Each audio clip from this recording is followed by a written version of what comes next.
Livro Depois do Calvário, capítulo 18, Os bens de Jesus. Já me haviam se passado mais de 20 dias da crucificação de Jesus. Eu já me sentia como se estivesse em minha casa e os serviçais da residência de José se tornaram meus amigos.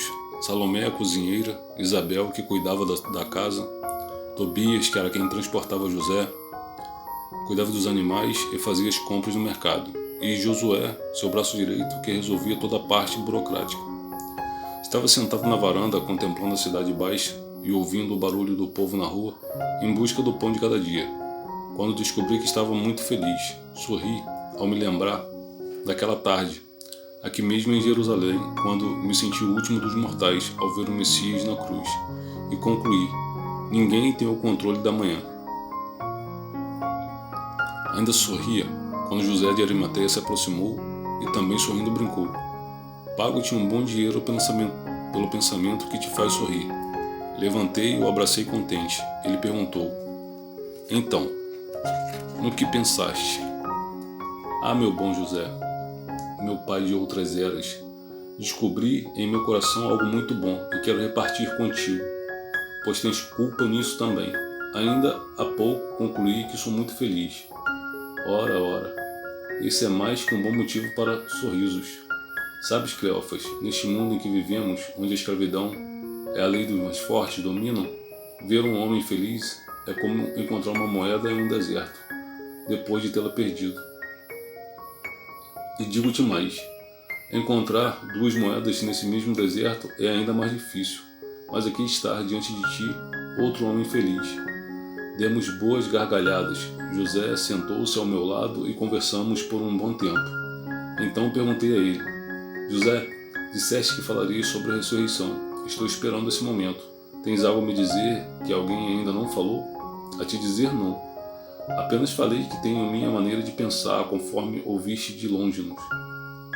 Creio que Jesus não ressuscitou, ou seja, seu corpo não voltou a viver, como alguns pensam. E por que pensas assim? Ora, Cleófas, fui eu quem tirou o corpo de Jesus da cruz. Vi que seria impossível aquele corpo reviver, mesmo que digam ser milagre. Prefiro explicar o fato segundo os orientais. É apenas a manifestação do Espírito, que agora vive em outro corpo, o corpo espiritual. Concordo. Se ele estivesse naquele corpo, teria de se esconder em algum lugar, além do que estaria sujeito a ser preso e crucificado novamente. Exatamente, Cleófas. Porém, estando agora no corpo espiritual, ele aparece e desaparece onde e quando deseja, sem se sujeitar às leis da matéria em que vivemos. É tão fácil de entender, mas muitos não querem entender. Chegou o momento de te mostrar os únicos bens que Jesus deixou na terra. Os bens de Jesus? Ele deixou algo? Sim, deixou. Não sabia que Jesus tinha algo para deixar de herança para alguém? Vem comigo. Entramos na casa e percorremos um corredor até chegarmos à porta do seu quarto. Ele a abriu e entramos. Ele moveu um armário que ia até o teto e de repente apareceu outra porta que ele destrancou com uma chave que também estava escondida. Depois acendeu duas candeias. Descemos uma escadaria e chegamos a uma grande sala que continha alguns armários onde havia papiros e peças egípcias, gregas, romanas e orientais. Pegou uma caixa de madeira e abriu. Dentro havia muitos rolos de papiro. Ele falou: Cleófas, meu filho, nesta caixa, como podes ver, estão guardadas muitas cartas enviadas a mim por vários reis, rainhas, mestres e monges orientais, além de pessoas romanas e até gaulesas. Todas relatam o encontro dos remetentes com Jesus. Isso quer dizer que, sim, lembras que te contei que fui a Nazaré, me despedi dele e lhe entreguei uma bolsa de moedas para custear sua viagem? Sim. Disseste que ele estava partindo, embora não soubesse para onde, nem por quanto tempo ficaria ausente? Também te contei que lhe dei meu endereço, lembras? Sim, eu me lembro. Então escuta. Por alguns lugares que ele passou, mandou notícias. Pessoas me escreveram contando os fatos ocorridos. E aqui estão, Cleófas, algumas cartas que contam as viagens de Jesus pelo mundo. Por quanto tempo ele viajou? Por mais ou menos 10 anos. Ele não podia ficar aqui por todo esse tempo, como um cidadão comum. Há muito que fazer por este mundo, e ele jamais ignorou as dores e misérias humanas. Assim, enquanto não chegava a hora de sua missão aqui na Judéia, ele foi socorrer outros povos, tão necessitados quanto nós. Ninguém podia fazer o que ele fez, não é, José? Exatamente, Cleófas. Só ele é o que é. Ele é o Messias, o Salvador. Penso que Jesus veio para o mundo, não só para os judeus. Tenho certeza disso, Cleófas. E tanto é verdade que ele foi aos outros povos primeiro, não por preferência, mas por ser o Filho de Deus, o Salvador do mundo. José, posso ler alguma dessas cartas? Quando estivermos juntos em nossa obra, em nome de Jesus, permitirei que leias. Ainda não é hora de divulgar o conteúdo dessas cartas. Tranquiliza teu coração, pois deixarei tudo para ti, que és meu herdeiro. O que mais quero como herança está em teu coração. Fora isso, deixa comigo essas cartas, os pergaminhos e os bens de Jesus de Nazaré. Considera todos esses objetos como teus. Todo o resto será revertido para o nosso sonho, não é mesmo? Sim, o nosso sonho com Jesus. Ele voltou a fechar e guardou-a em uma gaveta. Depois fomos até uma mesa grande que estava coberta com um pano. Ele a descobriu lentamente e pude ver objetos que jamais imaginaria que estivessem guardados. Primeiramente, vi a coroa de espinhos. José falou. Jesus foi crucificado com esta coroa. Tive muita dificuldade em tirá-la de sua cabeça, porque os espinhos estavam firmemente fincados, tanto que ainda ficaram alguns enterrados. Pode pegar, mas tem cuidado com os espinhos. Peguei aquela coroa e percebi que ainda tinha sangue nas pontas dos espinhos. Embora feita de gravetos, não era tão leve, mas compacta e repleta de espinhos. Em seguida, ele pegou um pedaço de cana e me entregou dizendo: este pedaço de cana foi usado para bater na coroa por diversas vezes, a fim de enterrar os espinhos na cabeça dele. Pega e sente o peso. Peguei aquele pedaço de cana seca parecido com um bastão pesado que me deixou vários cortes na cabeça dele. Imaginei as pancadas que aquela santa cabeça tomou. Esta foi a capa que os soldados de Herodes colocaram nos ombros de Jesus, depois de vesti-lo como rei. Cuspiram em seu rosto, deram-lhe bofetadas e chutes, e o devolveram a Pilatos. Peguei a túnica vermelha e notei nela manchas de sangue, algumas bem grandes, talvez onde ele tenha coagulado em maior quantidade. Fechei os olhos e tentei ver a cena. Jesus com a coroa de espinhos, a cana na mão e a capa nos ombros. E os soldados de Herodes cuspindo nele, agredindo-o. Não consegui ver a cena, mas percebi até onde vai a maldade dos homens. Algumas lágrimas correram pelo meu rosto. Perguntei: como conseguiste isso tudo, José? Por sugestão de Políbios, o soldado de confiança de Pilatos. Jesus foi flagelado quando chegou de volta ao palácio dele. Disse que dessa forma certamente o povo se daria por satisfeito e não seria preciso crucificá-lo. Políbios acreditava que Jesus era inocente e pensou que sua ideia daria resultado, mas foi inútil, como sabemos. Foi. José me indicou 2 chicotes, que os romanos chamavam de flagra, cada um com cerca de 10 a 12 tiras. O primeiro tinha pregos nas pontas, alguns enferrujados. E o outro, além dos pregos, tinha bolinhas de chumbo.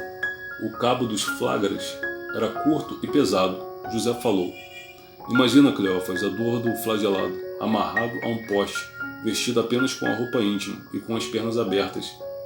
Há homens treinados para flagelar, são capazes de tirar a pele do seu réu sem que ele morra, ficando em carne viva. Os pregos atingem as costas, os braços e as partes íntimas. Há vítimas que suplicam para serem mortas, em vez de flageladas. Há outras que chegam a cortar a língua, tamanha dor. Há também aquelas que desmaiam e entram em coma. Segurando o flagra na mão, fiquei paralisado e arrepiado de pavor. José completou: Jesus suportou tudo isso calado. Não se ouviu um só gemido. Conversei com o senador romano, Públio Lentulus, Ele me disse que jamais vira uma cena como a flagelação de Jesus. Contou-me que, no final da tortura, aproximou-se do mestre e o viu trêmulo, exaurido e com as pernas curvadas. Mantinha-se de pé somente por estar amarrado ao poste pelos pulsos. Todo seu corpo estava retalhado e coberto de sangue, que escorria pelas pernas e formava uma poça aos seus pés. O senador me disse que, embora tenha visto os olhos azuis de Jesus repletos de lágrimas, eles só refletiam ternura e certa melancolia. O senador conhecia Jesus? Sim. Contou-me em particular que teve um encontro com ele e ficou profundamente impressionado. Disse admirar o Nazareno, como ele o chamava, mas não compreendiam nossa fé em um Deus único e muito menos nosso amor pelos profetas. Tentei lhe explicar a diferença entre os profetas e Jesus, mas ele manteve seus princípios. É assim mesmo, caro José. O mundo não nos entende. Meus olhos se voltaram para o flagra. Busquei o olhar de José e não conseguia conter as lágrimas. Suspirei fundo de dor e compaixão. Ele me abraçou, colocando seu braço amigo em meu ombro, confortando-me, a alma oprimida. Em seguida disse: meu filho, ainda tem mais. Ele pegou 3 pregos imensos. Um teria cerca de 30 centímetros e os outros 2, 20. Mais ou menos, José falou. Cleófas, não imaginas como foi difícil retirar esses pregos dos pulsos de Jesus. Eu não queria tirá-los e amassar ainda mais o seu corpo. O maior foi usado nos pés e os outros 2 nos pulsos.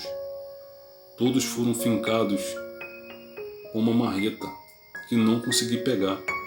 Ele estava deitado sobre a cruz e depois de pregado foi içado. Peguei um dos pregos e senti o peso. Era grosso o bastante para sustentar um corpo na cruz. Imaginei aquilo penetrando na minha carne e senti um frio percorrer pelas minhas costas. O medo invadiu meu coração. José caminhou até o final da mesa, pegou uma placa e me disse, como podes ler a inscrição, Jesus Nazareno, Rei dos Judeus. Foi escrita por ordem de Pôncio Pilatos. Caifás protestou, dizendo que Jesus não era rei dos judeus, mas foi em vão. Pilatos disse que era uma ordem e pronto. Ele é o nosso rei, não é, José? Sim, Cleófas, e sempre será. Em seguida, ele pegou um lenço branco e me entregou, dizendo, como sabes, em todo o corpo que vai ser sepultado é colocado um lenço no rosto do cadáver. Ele foi usado no corpo de Jesus, que o entregou a Longinos, lembra? Sim. Longinos disse que Jesus entrou no túmulo e ao sair entregou-lhe um lenço. Então, é este. E naquela manhã ele chegou aqui, depois de contar tudo o que viu, me entregou o lenço e eu o guardei. Assim como tudo o que estás vendo, este outro tecido de linho foi usado para envolver o seu corpo. Eu mesmo o adquiri naquela trágica tarde. Peguei o tecido e ainda pude sentir o aroma das plantas que foram usadas na preparação do corpo, mas ainda havia algumas manchas de sangue, José me falou. Não tivemos tempo de limpar todo o corpo como gostaríamos. Infelizmente, ainda ficaram algumas marcas de sangue, mas deixarei assim. Por que guardaste tudo isso? Nem eu mesmo sei.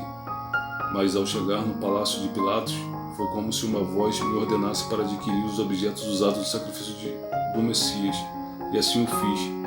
Portanto, aí estão os bens de Jesus de Nazaré, a capa vermelha manchada de sangue, o pedaço de cana seca e os 2 chicotes que consegui com os soldados romanos, os 3 pregos, a coroa de espinhos e a placa com seu nome escrito.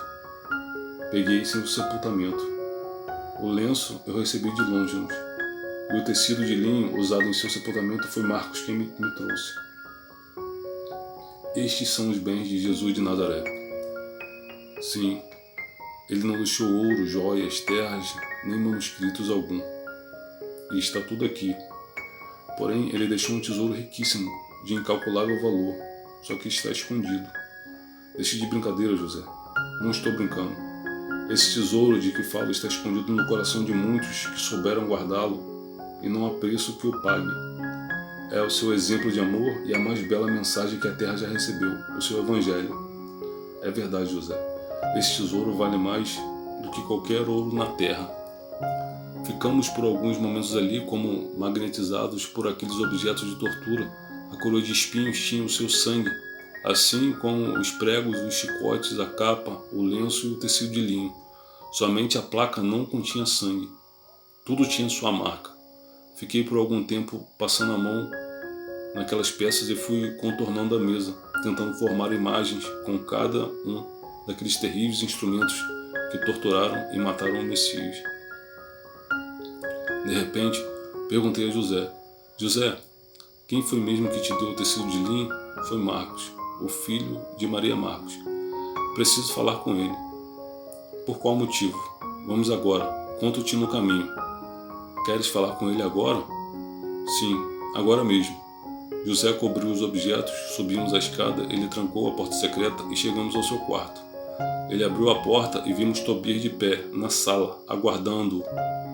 Sorrindo para nós, falou cordial: Senhor Arimateia, tendes visita.